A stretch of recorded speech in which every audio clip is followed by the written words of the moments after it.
Salut à tous, c'est Hugo Mouton. On se retrouve aujourd'hui pour une nouvelle vidéo. Une vidéo sur le 7e Grand Prix de la saison, le Grand Prix de Belgique à Spa-Francorchamps. Petite interlude avant de commencer la vidéo.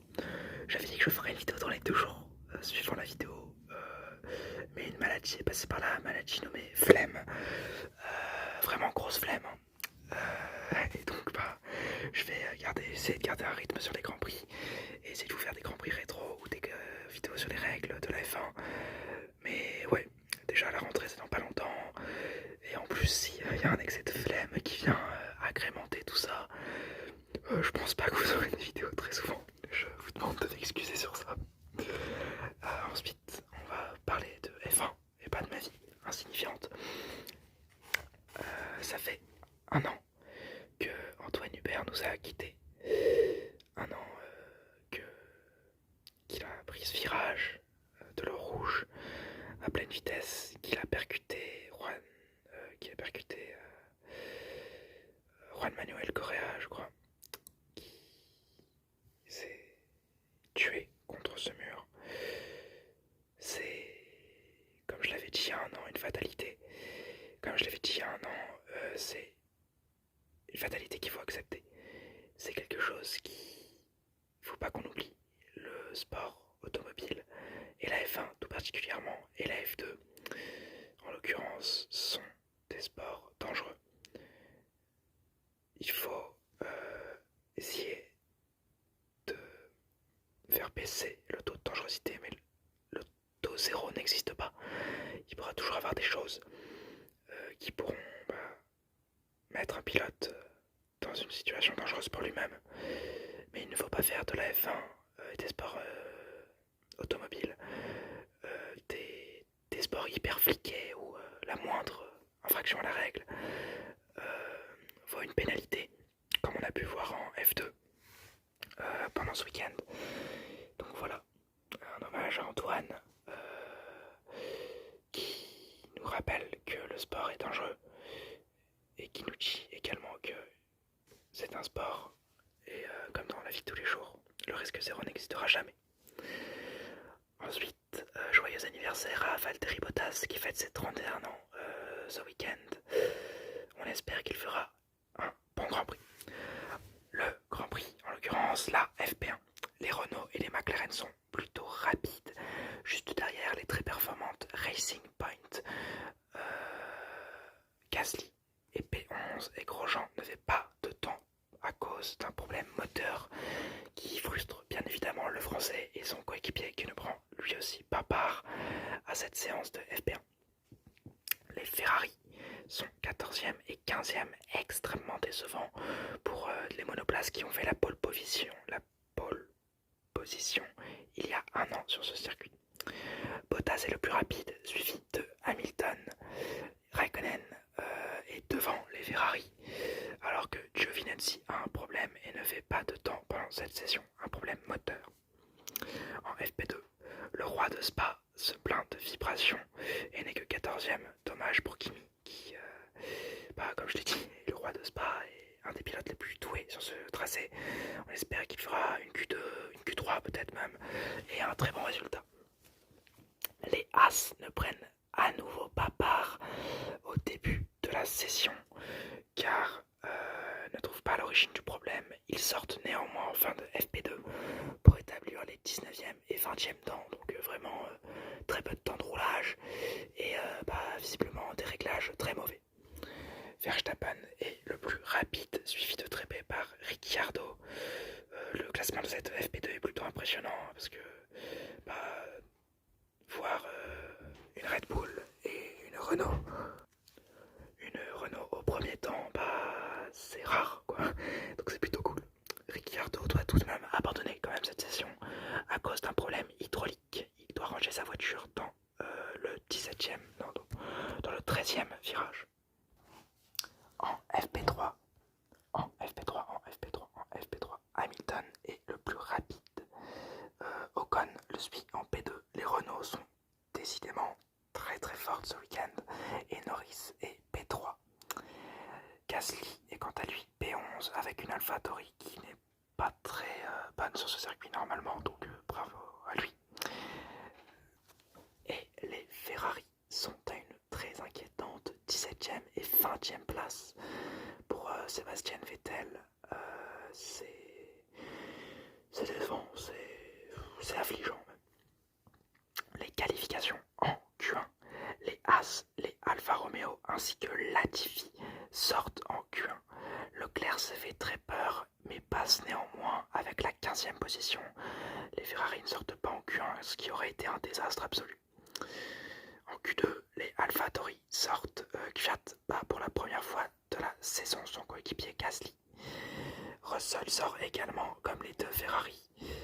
Bon bah, j'arrive pas à savoir si c'est un motif de satisfaction ou une honte absolue de sortir en Q2 avec la Ferrari qu'ils ont cette année. Mais bon. En Q3, Hamilton prend la pole provisoire et améliore au second passage. Bottas n'arrive pas à le dépasser, c'est donc une pole position pour Hamilton avec une demi-seconde d'avance sur Bottas qui est deuxième. Je vais vous donner la grille de départ. Premier Hamilton, deuxième Bottas, troisième Verstappen, quatrième Ricciardo, cinquième Albon, sixième Ocon, septième Sainz, huitième Perez, neuvième Stroll, dixième Norris, onzième Kvyat, douzième Gasly, treizième Leclerc, quatorzième Vettel, quinzième Russell, seizième Raikkonen, 17e Grosjean, 18e Giovinazzi, 19e Latifi et 20e Magnussen. C'est parti pour la course. Avant la course, abandon de Carlos Sainz qui a un problème moteur dans le tour de mise en grille. C'est dommage pour le pilote McLaren qui partait 7ème sur la grille. Donc le 7ème rang sera, la 4ème ligne sera occupée seulement par Perez qui est 8ème. Et c'est vraiment dommage pour Carlos Sainz qui depuis son nouveau châssis fait de plutôt bonnes performances. On espère le voir confirmer la semaine prochaine à Monza. Départ solide pour Hamilton, suivi de près par Valtteri Bottas et Verstappen qui tentent de dépasser le Finlandais dans la ligne droite de Kemmel, mais qui se retrouve sous la menace de Ricciardo à la fin de cette ligne droite. Le Néerlandais résiste tout de même à son ancien coéquipier et conserve sa 3e position. Leclerc prend un superbe départ et est 9ème avec sa Ferrari. Malheureusement, il sera doublé par Gasly au tour 3 qui, juste avant, a réalisé un sublime dépassement dans l'eau rouge sur Checo Pérez. Vraiment magnifique dépassement, allez le voir sur YouTube, je peux pas le mettre pour des raisons de droit d'auteur, mais waouh, superbe dépassement qui fait penser un peu au dépassement de Weber qu'il avait fait sur Alonso en 2011, sauf que cette fois-ci les voitures sont inversées de position, c'est-à-dire que Gasly, au lieu de passer par l'extérieur, passe par l'intérieur et c'est vraiment magnifique. Tour 11, Giovinazzi perd l'arrière de sa voiture et percute le mur dans le 18e virage en tapant le mur. Sa roue arrière gauche se détache et vient percuter la roue avant gauche de la roue avant droite de George Russell qui percute alors à son tour le mur opposé pour essayer d'esquiver. Malheureusement, il explose sa monoplace comme l'Italien avant lui et abandonne, ce qui provoque une safety car étant donné qu'ils sont dispersés des débris absolument partout. Vraiment dommage et surtout un accident plutôt, je vais dire glaçant parce que si la pneu avait été un peu plus volatile, il aurait peut-être pu passer au-dessus du halo et frapper la tête de George Russell, ce qui aurait pu être hyper dangereux quoi. Mais donc là voilà, le halo était là pour sauver George de quelques débris et on dit bien évidemment merci 2 ans après l'installation de cet appendice pour protéger les pilotes, tellement il a été utile depuis le début. On pourrait lister vraiment tous les accidents qu'il a empêchés.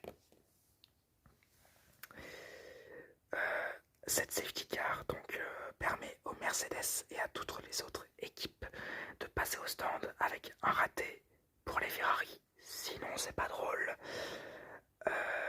Donc, dans les stands, Kimi Raikkonen dépasse Sébastien Vettel et Leclerc. Donc, vraiment décevant, quoi.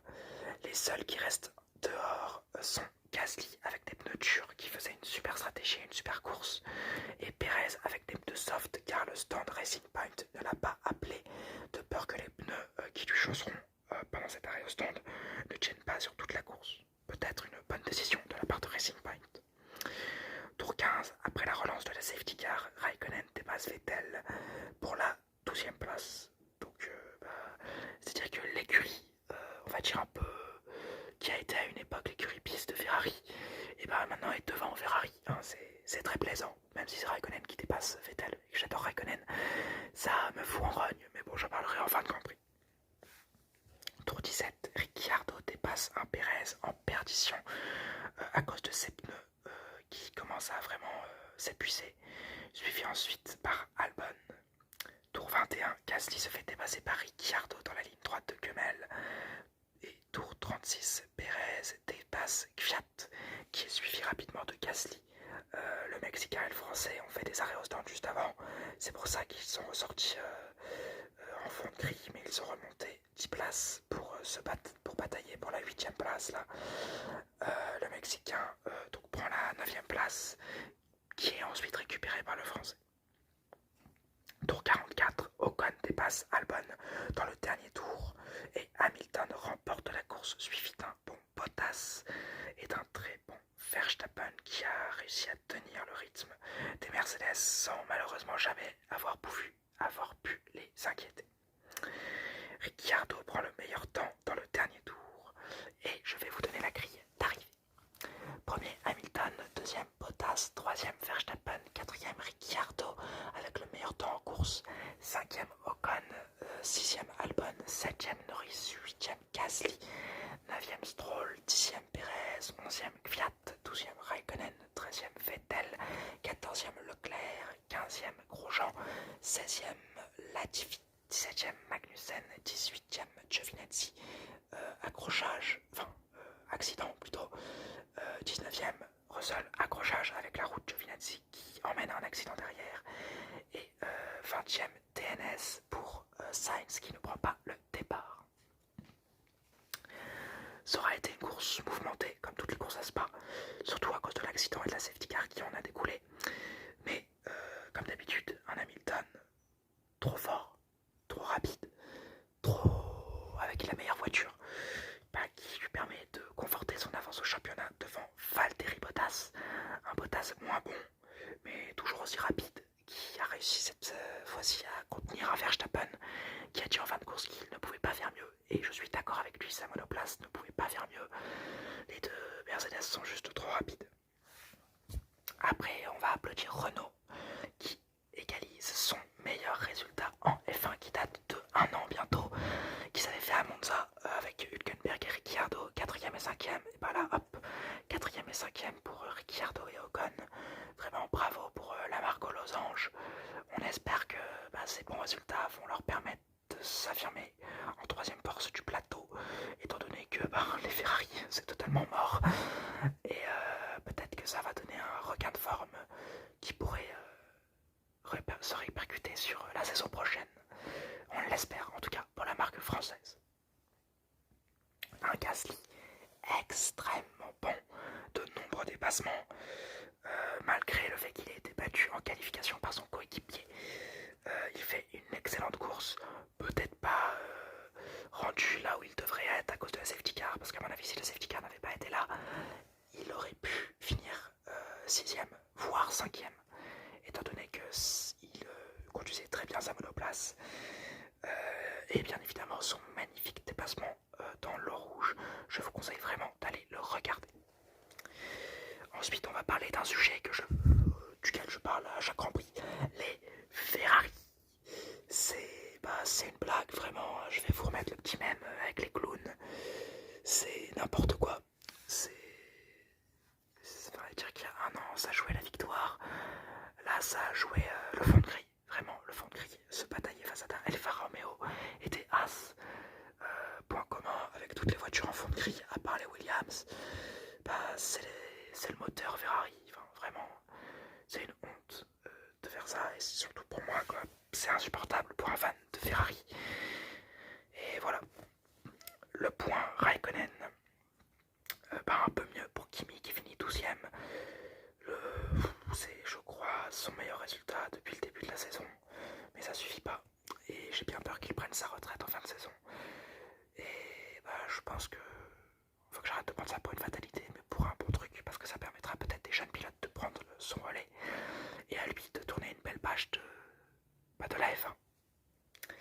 Sainz, dommage, comme je l'ai dit en début de course, bah, j'espère qu'il fera un très bon Grand Prix en Italie.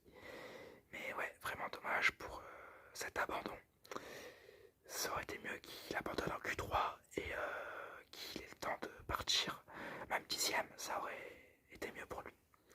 Et enfin, on va terminer sur les As. Encore totalement nul. Bah déjà, les essais libres, c'est une blague. Hein. Ils n'arrivent pas à localiser le problème. C'est vraiment pas digne d'une équipe de F1. Et Magnussen qui fait une course catastrophique en étant dernier de ceux qui finissent la course.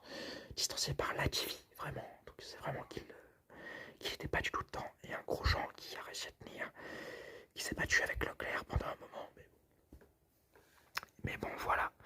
Je pense vraiment que là, le problème des Alpha, des As et des Ferrari, c'est le moteur Ferrari.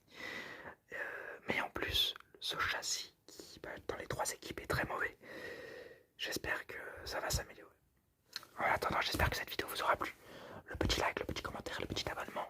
Si c'est le cas, on se retrouve dans 3-4 jours. Je vais pas vous mentir. Je vais essayer de pas vous mentir. Donc dites-vous que je suis là dans une semaine minimum. Et je vais essayer de faire une petite vidéo dans 3-4 jours. Sur un petit thème.